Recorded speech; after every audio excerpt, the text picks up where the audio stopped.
Le problème du style et les motifs du crime paranoïaque de Jacques Lacan à propos des sœurs Papin, édition des grandes têtes molles de notre époque, petite bibliothèque de psychanalyse, le Minotaure, 1933. Le problème du style et la conception psychiatrique des formes paranoïaques de l'expérience, article voué aux sœurs Papin, écrit Seuil, page 65. Entre tous les problèmes de la création artistique, celui du style requiert le plus impérieusement, et pour l'artiste lui-même, croyons-nous, une solution théorique. L'idée n'est pas sans importance en effet qu'il se forme du conflit, révélé par le fait du style, entre la création réaliste fondée sur la connaissance objective d'une part, et d'autre part, la puissance supérieure de signification, la haute communicabilité émotionnelle de la création dite stylisée.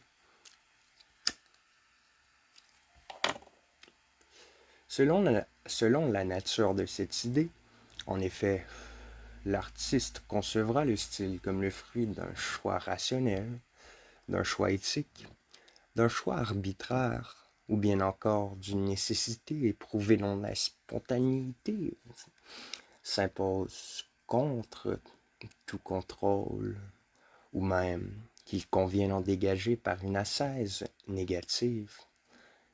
Inutile d'insister sur l'importance de ces conceptions pour le théoricien. Or, il nous paraît que le sens pris de nos jours par la recherche psychiatrique à ces problèmes des données nouvelles, nous avons montré le caractère très concret de ces données dans des analyses de détails portant sur des écrits de fous. Nous voudrions ici indiquer en termes forcément plus abstraits quelle révolution théorique elles apportent dans l'anthropologie. La psychologie d'école, pour être la dernière venue des sciences positives, et être ainsi apparue à l'apogée de la civilisation bourgeoise, qui soutient le corps de ces sciences, ne pouvait que vouer une confiance naïve à la pensée mécaniste, qui avait ses preuves brillantes dans les sciences de la physique. Ceci, du moins, aussi longtemps que l'illusion d'une infaillible investigation de la nature continua de recouvrir la réalité de la fabrication d'une seconde nature, plus conforme aux lois d'équivalence fondamentales de l'esprit, à savoir celle de la machine, aussi bien le progrès historique d'une telle psychologie, s'il part de la critique expérimentale des hypostases, du rationalisme religieux, aboutit dans les plus récentes psychophysiques à des abstractions fonctionnelles, dont la réalité se réduit de plus en plus rigoureusement à la seule mesure du rendement physique du travail humain. Rien, en effet, dans les conditions artificielles du laboratoire, ne pouvait contredire à une méconnaissance si systématique de la réalité de l'homme. Ce devait être le rôle des psychiatres. Que cette réalité sollicite de façon autrement impérieuse, de rencontrer et les effets de l'ordre éthique dans les transferts créateurs du désir ou de la libido, et les déterminations structurales de l'ordre nouménal dans les formes primaires de l'expérience vécue, c'est-à-dire de reconnaître la primordialité dynamique et l'originalité de cette expérience, Erleibniz, par rapport à toute objectivation d'événements, Geschiedenis. Nous serions pourtant en présence de la plus surprenante exception aux lois propres au développement de toute superstructure idéologique, si ces faits avaient été aussitôt reconnus que rencontrés, aussitôt affirmés que reconnus, l'anthropologie qu'ils impliquent rend trop relatifs les postulats de la physique et de la morale rationalisante. Or, ces postulats sont suffisamment intégrés au langage courant pour que le médecin, qui entre tous les types d'intellectuels, est le plus constamment marqué d'une légère hiération dialectique, n'ait pas cru naïvement les retrouver dans les faits eux-mêmes. En outre, il ne faut pas méconnaître que l'intérêt pour les malades mentaux est né historiquement de besoins d'origine juridique. Ces besoins sont apparus lors de l'instauration formulée, à la base du droit, de la conception philosophique bourgeoise de l'homme comme doué d'une liberté morale absolue et de la responsabilité comme propre à l'individu, lien des droits de l'homme et des recherches initiatrices de Pinel et d'Esquirol. Dès lors, la question majeure qui s'est posée pratiquement à la science des psychiatres a été celle, artificielle, d'un tout ou rien de la déchéance mentale, article 6 du Code pénal. Il était donc naturel que les psychiatres empruntassent d'abord l'explication des troubles mentaux aux analyses de l'école et aux schémas commodes d'un déficit quantitatif, insuffisance ou déséquilibre d'une fonction de relation avec le monde, fonction et monde procédant d'une même abstraction et rationalisation, tout un ordre de faits. Celui qui répond au cas clinique des démences, s'il essaie d'ailleurs assez bien résoudre, c'est le triomphe du génie intuitif propre à l'observation qu'un Créplin, bien que tout engagé dans ses préjugés théoriques, ait pu classer avec une rigueur à laquelle on n'a qu'à rajouter les espèces cliniques dont l'énigme devait, à travers des approximations souvent bâtardes, dont le public ne retient que des mots de raillement, schizophrénie, etc., engendrer le relativisme nouménal, inégalé, des points de vue dits phénoménologiques de la psychiatrie contemporaine. Ces espèces cliniques ne sont autres que les psychoses proprement dites, les vraies folies du vulgaire. Or, les travaux d'inspiration phénoménologique sur ces états mentaux, celui tout récent par exemple d'un Ludwig Binswanger sur l'état dit de suite des idées, qu'on observe dans la psychose maniaque dépressive, ou mon propre travail sur la psychose paranoïaque dans ses rapports avec la personnalité ne détache pas la réaction locale, et le plus souvent remarquable seulement par quelques discordances pragmatiques, qu'on peut individualiser comme trouble mental, de la totalité de l'expérience vécue du malade qu'il tente de définir dans son originalité. Cette expérience ne peut être comprise qu'à la limite d'un effort d'assentiment. Elle peut être décrite valablement comme une structure cohérente d'une appréhension nouménale immédiate de soi-même et du monde. Seule une méthode analytique d'une très grande rigueur peut permettre une telle description. Toute objectivation est en effet éminemment précaire dans un ordre phénoménal qui se manifeste comme antérieur à l'objectivation rationalisante. Les formes explorées de ces structures permettent de les concevoir comme différenciées entre elles par certains hiatus qui permettent de les typifier.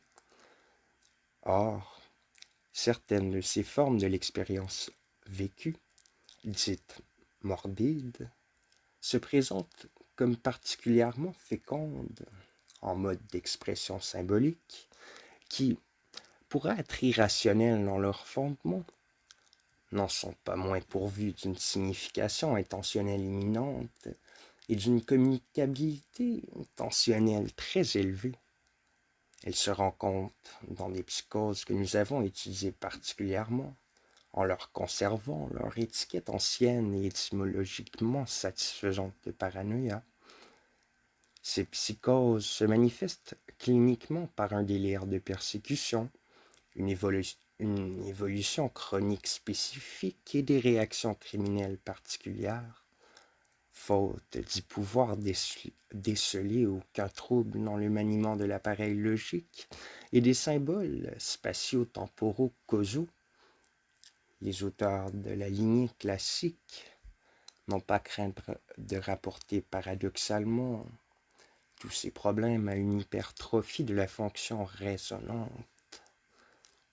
Pour nous, nous avons pu montrer non seulement que le monde propre à ces sujets est transformé bien plus dans sa perception que dans son interprétation, mais que cette perception même n'est pas comparable avec l'intuition des objets, propre aux civilisés de la moyenne normale.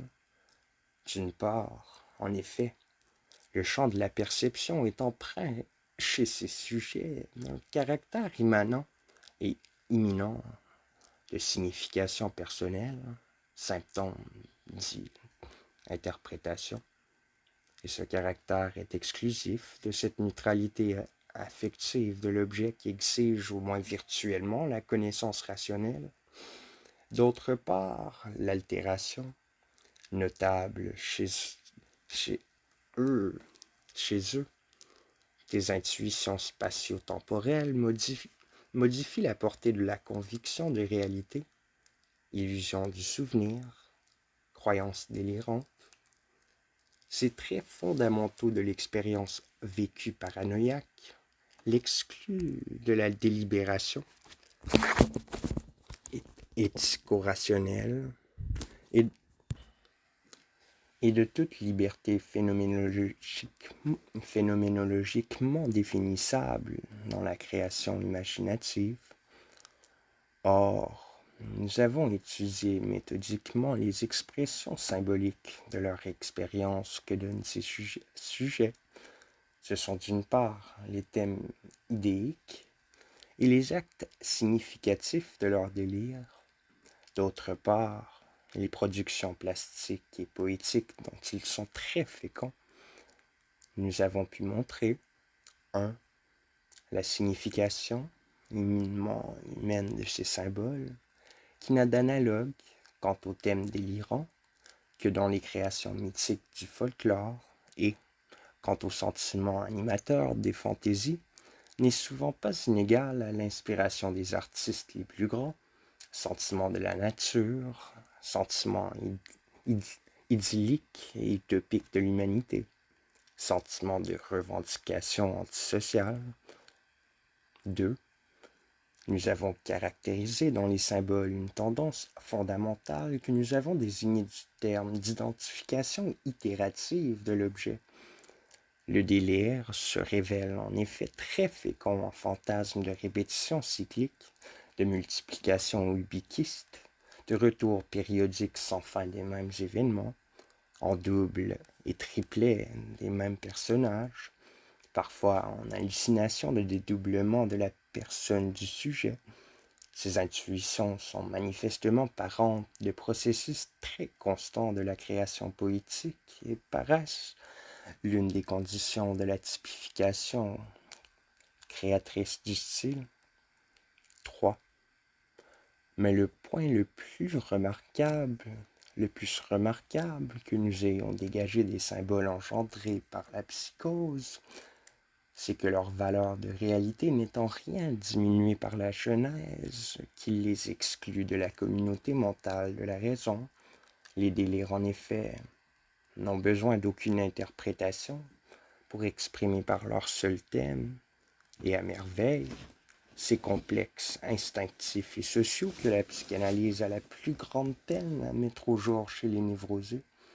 Il est non moins remarquable que les réactions meurtrières de ces malades se produisent très fréquemment en un point névralgique des tensions sociales de l'actualité historique.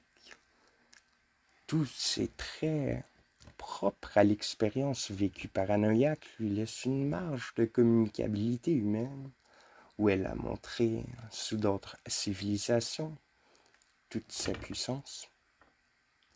Encore ne l'a-t-elle pas perdue sous notre civilisation rationalisante elle-même. On peut affirmer que Rousseau, chez qui le diagnostic de paranoïa typique peut être porté avec la plus grande certitude, doit à son expérience proprement morbide la fascination qu'il exerça sur son siècle par sa personne et par son style.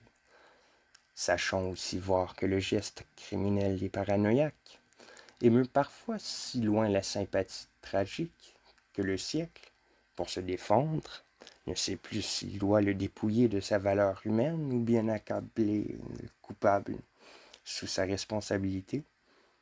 On peut concevoir l'expérience vécue paranoïaque et la conception du monde qu'elle engendre comme une syntaxe originale qui contribue à affirmer, par les liens de compréhension qui lui sont propres, la communauté humaine. La connaissance de cette syntaxe nous semble une introduction indispensable à la compréhension des valeurs symboliques de l'art, et tout spécialement au problème du style, à savoir des vertus de conviction et de communion humaine qui lui sont propres, non moins qu'au paradoxe de sa genèse, problème toujours insoluble à toute anthropologie qui ne sera pas libérée du problème naïf de l'objet. Le Minotaure, 1933.